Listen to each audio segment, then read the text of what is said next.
Hello everyone, welcome in our English class.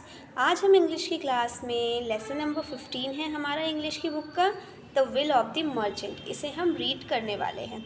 Will of the merchant, will का मतलब क्या होता है? किसी चीज़ की इच्छा, या फिर विल को हम वसीयत भी कहते हैं। जो जो घर के बुज़ुर्ग होते हैं, बड़े होते हैं, वो अपनी विल बनाते हैं कि उनके बाद जो उनकी प्रॉपर्टी है, जो भी चीज़ें हैं, वो आगे किसको पास ऑन की जाएंगी। ठीक है, उसे हम कहते हैं विल। तो यहाँ पे हम पढ़ेंगे the will of the merchant, कि एक मर्चेंट की क्या विल है, क्या वसीयत है। मर्चेंट कौन होता है? मर्चेंट होता है व्यापारी, जो चीज़ें खरीदता और बेचता है, उसे कहते हैं मर्चेंट। सो सबसे पहले हम वार्म अप सेशन करते हैं अपना। Merchant is a person whose job is to buy and sell goods. Merchant वो पर्सन होता है जिसकी जॉब क्या होती है कि वो चीज़ों को खरीदता है, फिर उसको थोड़े से ऊंचे रेट में बेचता है। Given below are some pictures, नीचे आपको कुछ पिक्चर्स दिख रही होंगी। ये identify the work and write their name. तो आज आपको बुक में क्या वर्क करना है? बुक में आपको ये वर्क अपने आप करना है कि आप इनको देखिए, इनका काम पहचानिए और लिखिए कि क्या है, कौन है ये। जैसे फर्स्ट वाला हम बोलेंगे कि वो डॉक्टर है, सेकंड कौन है? वो टीचर है। ऐसी बाकियों को पहचान के आप यहाँ पे ब्लैंक्स में लिखिए। चलिए अब हम अपनी स्टोरी को स्टार्ट करते हैं।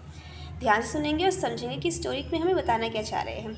Once upon a time there lived a merchant in India. एक समय की बात है, इंडिया में एक व्यापारी रहा करता था। ही वॉज वेरी वेल्दी, वो बहुत ही वेल्दी था। वेल्दी मीन्स क्या होता है? धनवान, यानी उसके पास बहुत पैसा था। He had only one son whom he loved very much। उसका एक ही बेटा था जिससे वो बहुत ही ज़्यादा प्यार करता था।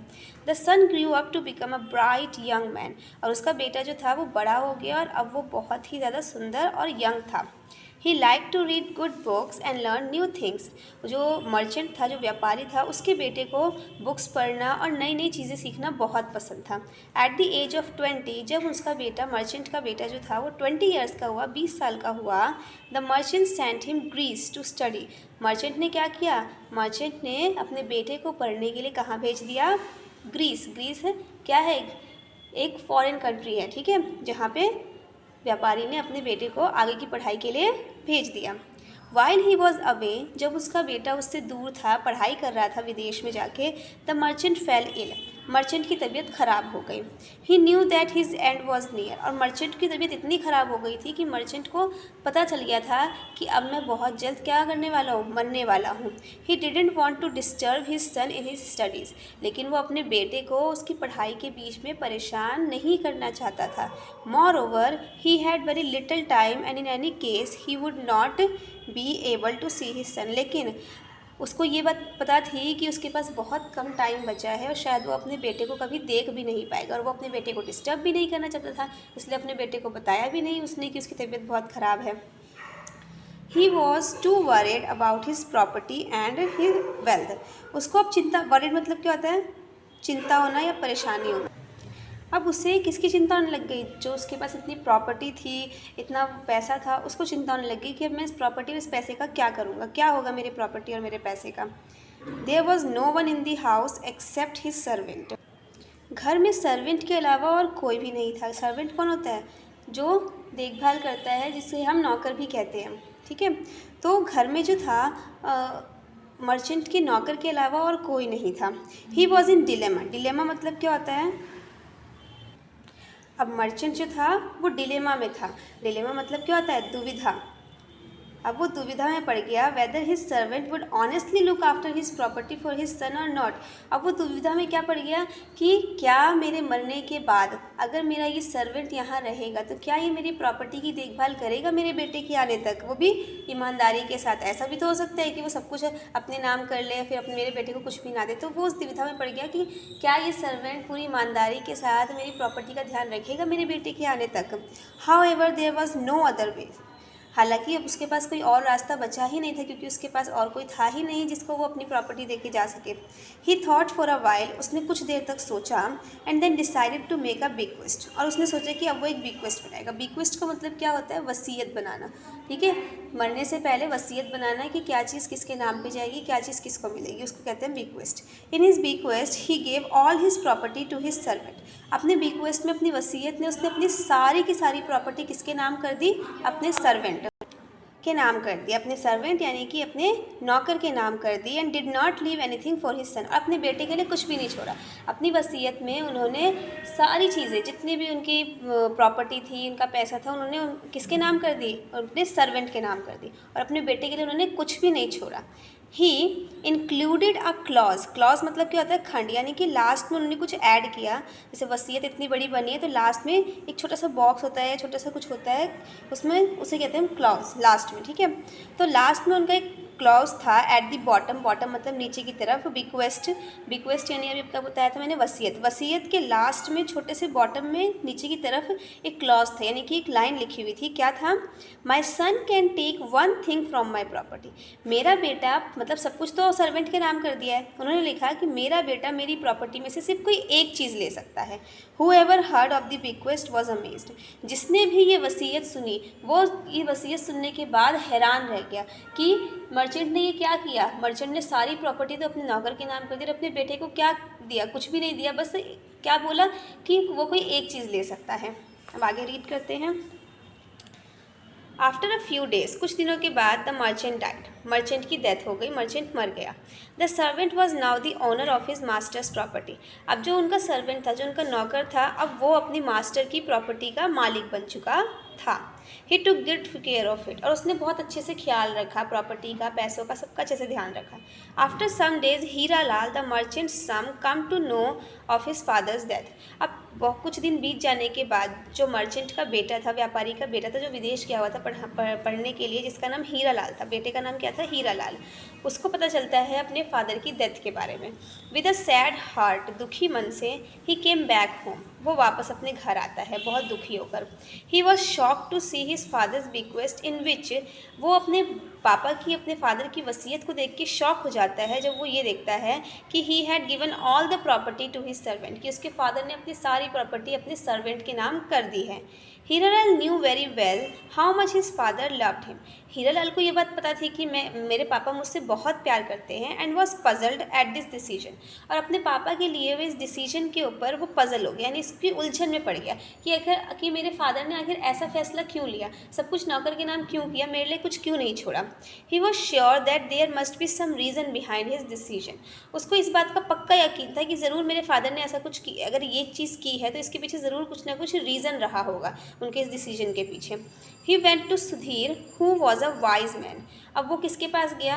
वो इसी उलझन में पड़ा हुआ था तो वो सुधीर के पास गया जो एक वाइज मैन था। वाइज मतलब क्या होता है? समझदार, बुद्धिमान, जिसको हम बोलते हैं, ठीक है। तो वो सुधीर के पास गया जो बहुत ही समझदार इंसान था, एंड हिज फादर्स फ्रेंड, और साथ ही साथ उसके फादर का दोस्त भी था।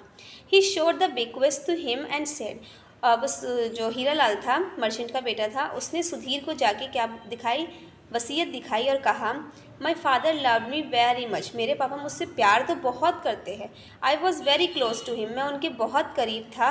Why did he give everything to the servant, उन्होंने लेकिन सब कुछ, अपना सब कुछ इस नौकर के नाम क्यों कर दिया?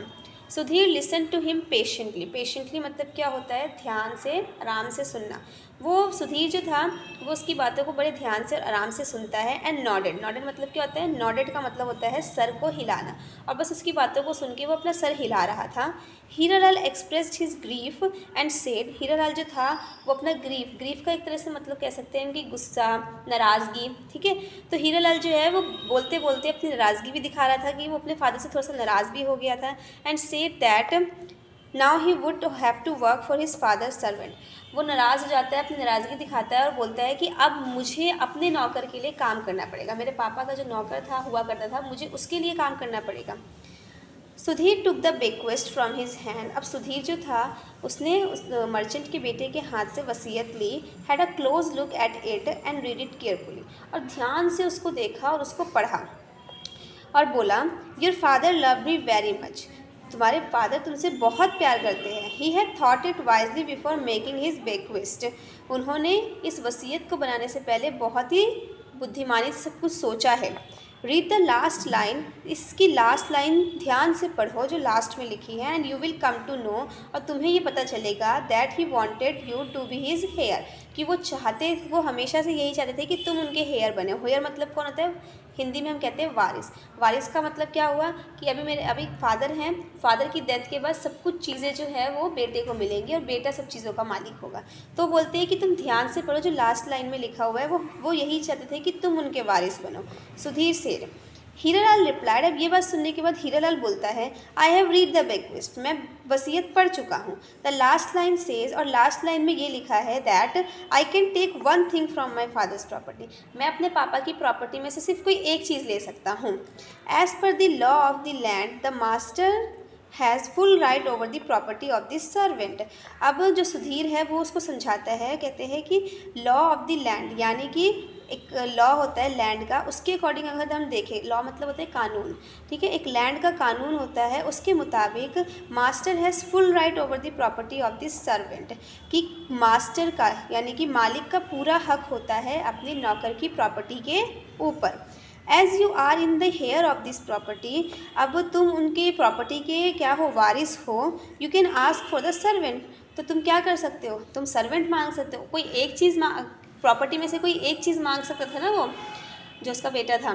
तो वो क्या आइडिया देता है, सुधीर आइडिया देता है कि तुम क्या करो, तुम सर्वेंट को ही मांग लो, ठीक है। तो अगर तुम सर्वेंट को ही प्रॉपर्टी में से मांग लोगे तो अगर वो सर्वेंट तुम्हारा सर्वेंट बन जाएगा तो प्रॉपर्टी भी सारी तुम्हारी ही बन जाएगी, क्योंकि मालिक का अपने सर्वेंट की प्रॉपर्टी पे पूरा हक होता है।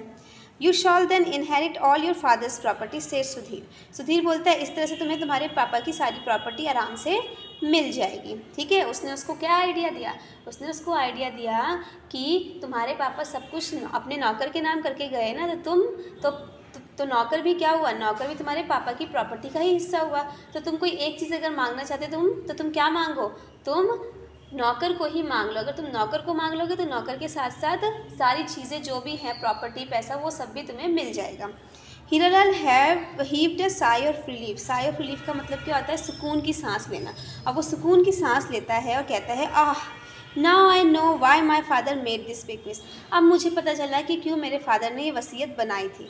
ही gave all his property to this servant, उन्होंने ये सारी प्रॉपर्टीज़ अपने सर्वेंट के नाम की, so that he should not waste the money, ताकि पैसा जो है वो बर्बाद ना करे और सर्वेंट अपने पास ये पैसे और सब कुछ संभाल के रखे, and look after it well, और इन सब चीज़ों का ध्यान रखे मेरे आने तक।